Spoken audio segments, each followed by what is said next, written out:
एक परिवार में एक व्यक्ति को आरक्षण मिलना चाहिए जब तक कि मेरे बेटे को कोई ब्राह्मण अपनी बेटी दान नहीं करते या उससे उसका संबंध नहीं बना। केवल आर्थिक आधार की अगर बात है तो संतोष वर्मा मुर्दाबाद, मुर्दाबाद, मुर्दाबाद। संतोष वर्मा को गिरफ्तार करो, गिरफ्तार करो। मध्य प्रदेश में एक बार फिर आरक्षण को लेकर सियासत गर्मा गई है। दरअसल आईएएस अधिकारी संतोष वर्मा का एक वीडियो तेजी से सोशल मीडिया पर वायरल हो रहा है, जिसमें वो ये कहते हुए दिखाई दे रहे हैं कि जब तक उनके बेटे को कोई ब्राह्मण लड़की दान में ना दे या संबंध ना बना ले तब तक आरक्षण जारी रहना चाहिए। इस बयान के बाद सोशल मीडिया पर उनका ये बयान तेज़ी से वायरल हो रहा है और इस पर सवर्ण समाज के लोग नाराज़गी और गुस्सा जाहिर कर रहे हैं। राजधानी भोपाल की बात करें तो भोपाल में संस्कृति बचाओ मंच और हिंदू उत्सव समिति के जो अध्यक्ष हैं चंद्रशेखर तिवारी, वो लगातार आईएएस अधिकारी संतोष वर्मा के खिलाफ नारेबाजी कर रहे हैं और कार्रवाई की मांग को लेकर जो है प्रदर्शन भी कर रहे हैं। इस बीच कई ब्राह्मण संतों के भी जो है संतोष वर्मा को लेकर प्रतिक्रियाएं सामने आ रही हैं, लेकिन अब सवाल यही खड़ा हो गया है कि जो संतोष वर्मा ने जो बयान दिया वो आखिर समाज को बांटने वाला है या फिर वो जो कह रहे हैं कि अंतर्जातीय विवाह होना चाहिए उस पर भी चर्चाएं होंगी। तो आइए पहले आपको सुनाते हैं कि उनके बयान पर क्यों विवाद हो रहा है और सवर्ण समाज के लोग क्या कह रहे हैं। अजाक्स के नेता संतोष वर्मा ने विवादित बयान दिया है कि क्या कहना चाहेंगे इस पर? संतोष वर्मा निकृष्ट मानसिकता का व्यक्ति है, नीच व्यक्ति है, कुत्ते से भी बदतर उसकी औकात है। आईएएस बनने लायक नहीं है वो।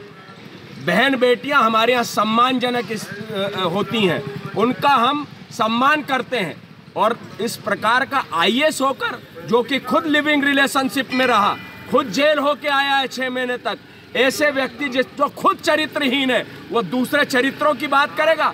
ब्राह्मण बेटियों तेरे लड़के से हम ब्याहेंगे, शर्म करो। अगर इतना ही वो है तो अपनी पत्नी को ब्राह्मणों क्या भेज दो।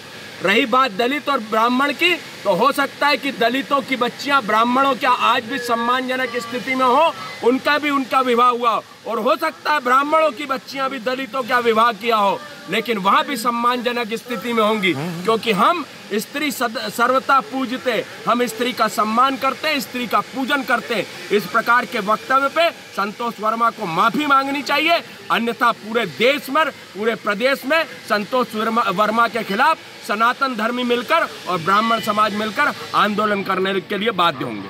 मतदान करेंगे या ब्राह्मण लड़की से संबंध बनवाएंगे। भगवान की इच्छा से संतोष वर्मा को आरक्षण खत्म करने की पावर नहीं है, ना आरक्षण बढ़ाने की पावर है। बस बात इतनी है, उन्हें संतोष नहीं है। ब्राह्मणों की लड़की को मांग रहे हैं, ब्राह्मण लड़की भी दे दें तो आरक्षण खत्म कर देंगे, ये क्या उनमें पावर है? जिस व्यक्ति ने संविधान के निर्माण के समय आरक्षण की पहल करी, उनका विवाह ब्राह्मण कन्या से ही हुआ था, तो आरक्षण फिर कैसे हो गया उस समय? ब्राह्मण कन्या लेने से यदि आरक्षण का संबंध हो तो फिर जात पात और सबको समान कैसे समझ पाएंगे हम जी?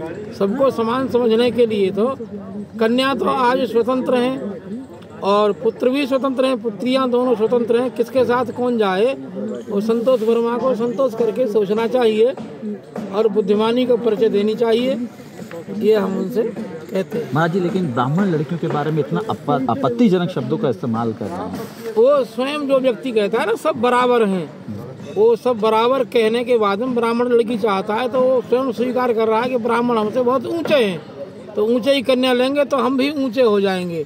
ऐसा नहीं है। सत्यभामा के पिता थे सत्राजित, उनके पास मणि थी, सूर्य भगवान से समंतक मणि प्राप्त हुई थी, तो समंतक मणि को सत्राजित सहन नहीं कर पाया।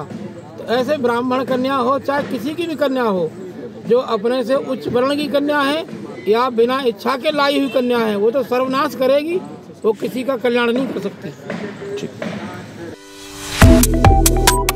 Subscribe to One India and never miss an update. Download the One India app now.